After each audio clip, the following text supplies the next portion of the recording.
Deputy Prime Minister Heng Keat says Singapore needs to strengthen its tripartite partnerships as the country continues its economic transformation. He made the observation at the Future Singapore Conference, where a report was released on the country's economic transformation over the past 8 years. Singapore's transformation efforts between 2016 and 2023 showed positive results. The Trade and Industry Ministry report says the economy saw a 2.8% annual growth in real value added and a 2.1% annual increase in labour productivity. The business community says Singapore's transformation cannot stop because of an increasingly uncertain environment. I think companies and the government need to continue to be agile, take a more business-centric approach, as well as a whole ecosystem approach, so that Singapore can continue to develop into a globally competitive and sustainable economy. The report highlighted the importance of strengthening the country's position as a global Asia node for technology, innovation and enterprise. It adds that Singapore needs to further boost its role as a base for research and innovation to serve the broader Asia market. As a regional financial centre, Singapore can support growth by mobilising finance for infrastructure and sustainable development. Trade linkages in digitalisation and sustainability must also be expanded. And there's a need to support the country's workforce to upskill and reskill for future jobs. And I think public and private partnership becomes really important in regards to skilling people up in AI or in digital technologies, for example. That's a very important part of that journey that we are on to take us to the future economy and transformation 3.0. DPM Heng also stressed the importance of international collaboration efforts in addressing major challenges like sustainability and technological advancement. We are focusing on a number of areas, on urban solutions and sustainability, on health and human potential, on advanced manufacturing, 3D printing, automation, robotics, and most importantly, on digitalization. Because digitalization and artificial intelligence is going to reshape the future of industry, the future of jobs in very significant ways. DPM Heng adds that change is more effective when resources and expertise are combined. He says for solutions to be impactful, the focus should be on company-centric strategies that involve all stakeholders. The report also highlights how Singapore will be doubling down on new areas in the next phase of its economic growth. This includes strengthening Singapore as a base for companies to operate in Asia and to pursue new win-win partnerships such as the Singapore-Johor Special Economic Zone. Now, for more on this, we speak now to Mr. Kok Beng Soon. He is the CEO of the Singapore Business Federation. Beng Soon, it's great to have you with us tonight. So research, innovation and enterprise, these have been key pillars for Singapore's economic transformation journey. How can Singapore strengthen its role as a base for companies to grow in Asia? Thank you for that question. I think Singapore is clearly a hub for many companies looking to grow in Asia. And it certainly makes sense. If you think about it, we are really the global Asia hub. We can be the hub, for the flow of trade, for the flow of goods, services, data, people, and even ideas for people who are looking at opportunities in Asia. And the question is, why not? If you think about it, Singapore, 3 times of our GDP, trade is equivalent to 3 times of our GDP, and we have over 400 global traders in Singapore. And they're already moving about 20% of the world's trade in global commodities and energy. If you think about it, where we are located right in the heart of ASEAN, population of 680 million people, every country is growing very fast. Collectively, if you just put the ASEAN economy together, we are the 5th largest in the world. Whereas many other countries are having a dividend in terms of demography, you're going to get an increasing middle class. So the opportunity is there for Singapore to be plugged in to serve as a gateway to the ASEAN economies. And I think there's great opportunities there, not just to serve the population in ASEAN, but there's a window of opportunity now precisely because of the global drift. And you're going to see economic supply chain reconfiguration, and ASEAN is becoming a great place for many companies looking to de-risk from the supply chain configuration. So tapping these opportunities, the focus on Asia for this next phase of growth, is there not much relevance for businesses to look beyond the region, though, at this juncture?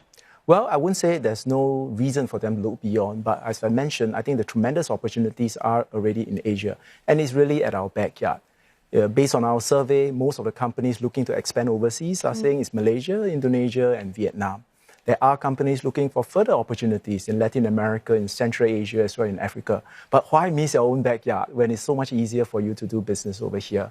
Okay. And as I mentioned earlier, the reconfiguration of supply chain, companies are de-risking. Companies are looking at China plus one strategy.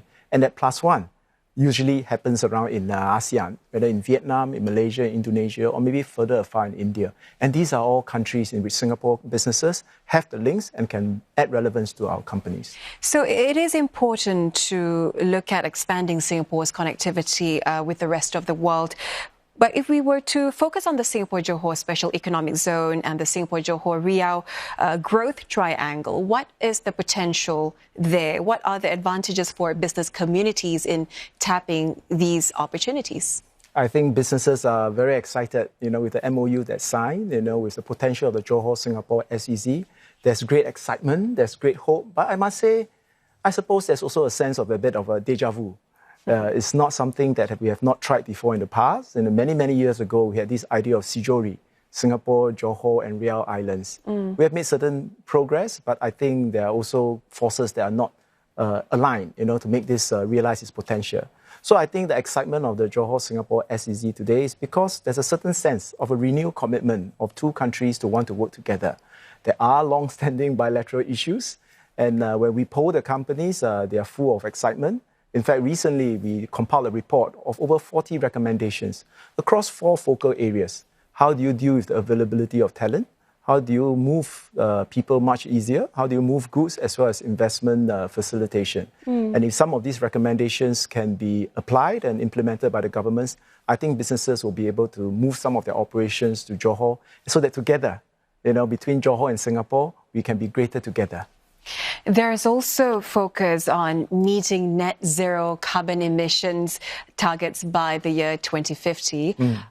Why is this important for Singapore's economic transformation, Ping Soon? I think it's important for you and me. It's not just for economic transformation. I think we all know that the threat of climate change is real. But really, at a country level, I think this is important because we do need to do our part. But more importantly, I think many companies are seeing that the whole net zero transition is a compliance issue. I think what we really hope to see is to move away from compliance to see it as a source of competitive advantage. In fact, this issue was being discussed today at the Future Economy Conference that was mentioned in the report under our Singapore Apex Business Summit. We're talking about how companies can actually unlock the goal in green. And a very interesting sharing by one of the company is that you may think that this need to comply is very far away. But guess what? There's an international school in Singapore that recently put out a public tender to award services for bus drivers to ferry their students. And in the submission, they're asking the bus driving company to submit their carbon emissions as part of Scope 3 reporting. Can you imagine? Yeah. Our bus driving companies, small SMEs, suddenly got to actually prepare a report in order to submit for them to participate in a tender. So for companies, if they're not taking it seriously, they will be what I call greenwash out of the supply chain. Yep. So it's no longer a luxury, but a necessity for companies to start to move to net zero. Before we go, Ping Soon, how do you think we are to navigate this next phase of Singapore's economy? Because we are looking at a future that one perhaps can say is shaped by, geopolitical uncertainties, technological advances, and even demographic changes. You have said it all, right? I think the Future Economy report that was released today is a very good report card. The numbers are great, 2.8% growth in value added, 1.5% income growth. The challenge for Singapore, I think, is that we cannot stay still. How can we continue to do that against the very forces that you say? I mean, we characterize, in fact, the theme of our conference is the end of business as usual.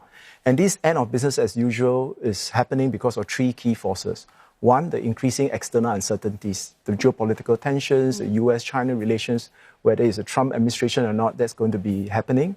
More importantly, we are facing immutable internal constraints because of our land, because of our manpower, our increasing costs, and the accelerated changes that you talk about in digitalization, in net zero. So the only way, for us to be able to get on with that is to continue the pace of transformation.